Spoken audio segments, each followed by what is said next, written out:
people have been used to us in different colors and a different name.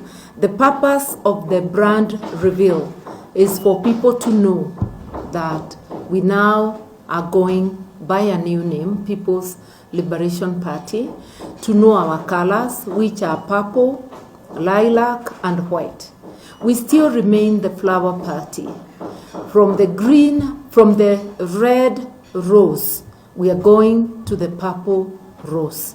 So we remain a flower party.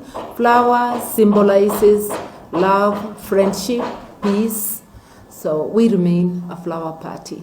People's Liberation Party, it is our belief that it's a name that speaks to you. We need to liberate ourselves from bad practices, from economic wars, from social wars, from security, from education wars. We need to liberate ourselves.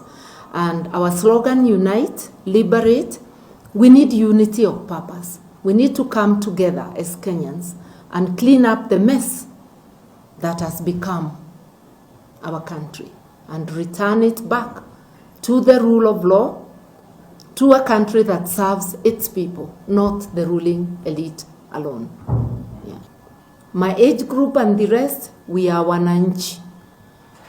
But the wananchi, the real stakeholders, are the majority, and the majority in this country and in most countries across Africa, I think all countries across Africa, are the youth. It is only fair that the youth be at the center stage of directing affairs in the political parties and in the country.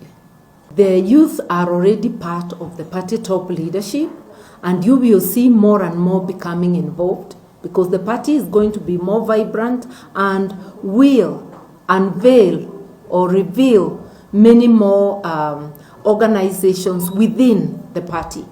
And they're going to be fully involved as they have been, and also decision makers.